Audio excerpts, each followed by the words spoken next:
Go ahead.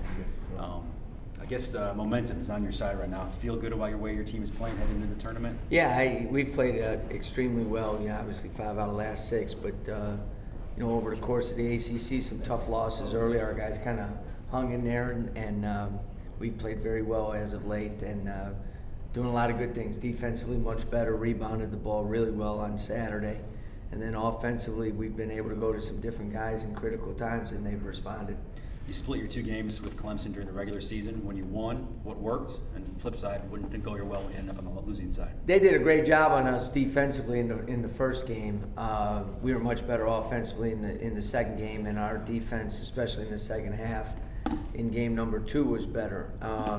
They're very good. They kind of found themselves right in the turn of the new year, and have played extremely well since then with first-team All-Leaguer and Blossom game. He's a very good player, can do it all. Good size inside and a quality guard play. So you have to play well in every phase of the game. You have to do a great job on the glass. You got to defend well. You got to take care of the ball and have an efficient offense. And then really in both games, the special teams were big. The baseline out of bounds, 2 points, 4 points, 6 points here and there.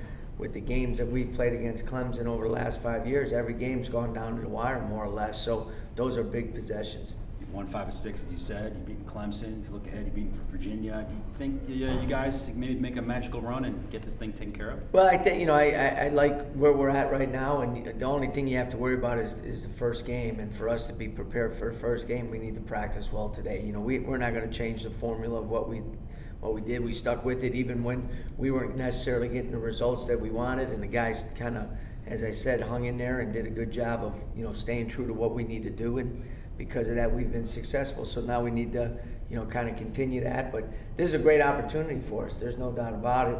I think this tournament is wide open. I think there's a lot of teams that are playing better now than they were earlier in the year, and so it's going to be a great tournament.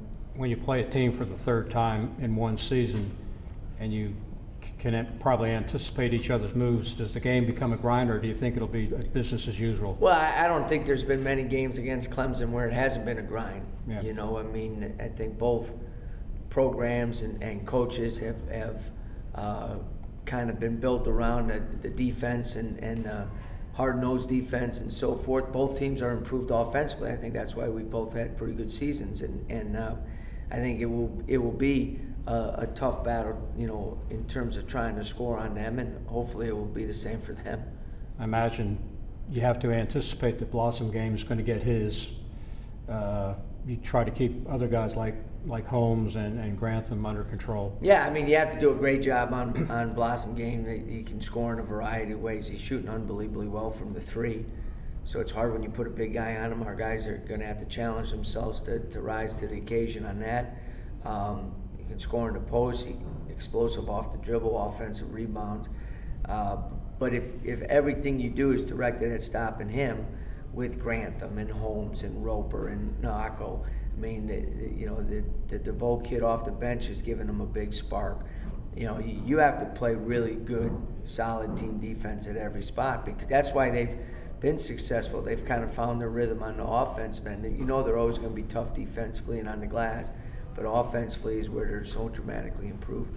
You had success with Marcus playing Blossom game in the second half here. Is that something? Can you see a similar approach this game? Yeah, you have to give him different looks, and I think it wasn't necessarily, Marcus did a great job, but it wasn't necessarily just because of that.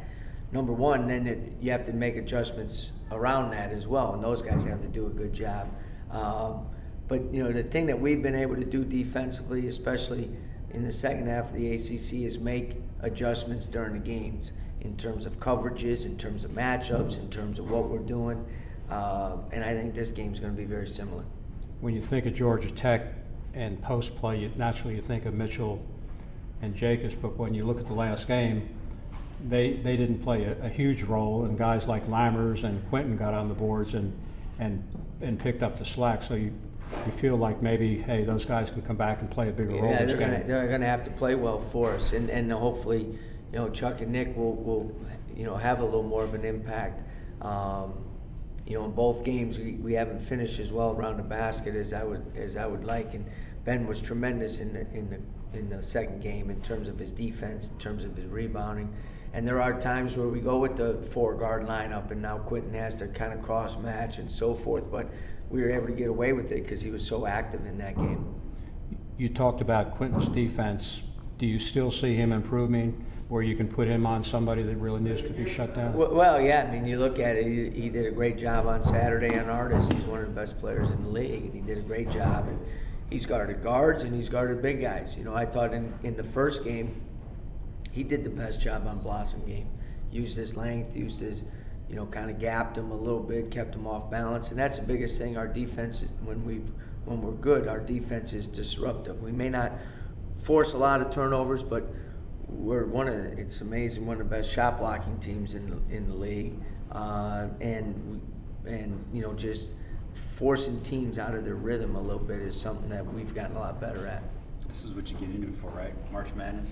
It's go time. Yeah, you know, I mean, and that's why, you know, we talked about it for the guys. This is the last month, the enjoyment that they've had playing well and being successful gives them, like you said, momentum heading into this. And this is when you want to be playing your best basketball. And the challenge is you have to be, because who you're playing. You know, every team is good, and every team is battling for something right now. Clemson is.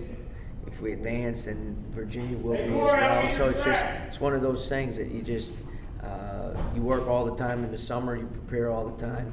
You know, we've played a challenging schedule. In one poll it's 26th, in one poll it's the 4th toughest schedule in the country. So it's not like we haven't seen anything. Now you need to go out there and compete and finish the job.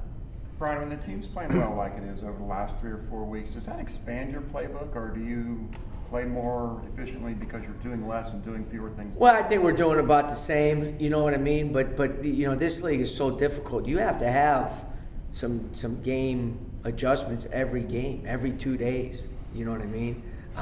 In terms of, all right, they're not going to let you do this, so we're going to have to counter with this. And so you're using all your playbook, but in terms of in each specific game, you don't use it all. But you have to have, you know, like, you know, Pittsburgh was going to hedge all the ball screens. So we had to make some adjustments in that, because sometimes our guards don't handle the hedge as well. So we made some adjustments in that, and it was very, very effective in that game.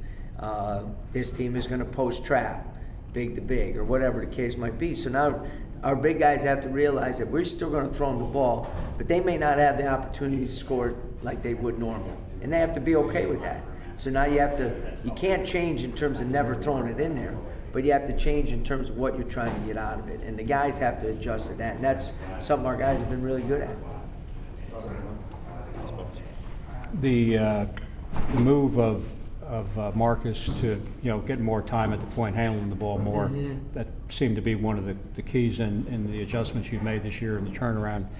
When you watch him in practice, do you see him getting more comfortable in that role? Yeah, he's definitely more comfortable. And, you know, one of the things, one of the reasons we had, you know, we went to it is, you know, we're effective playing 2 big guys.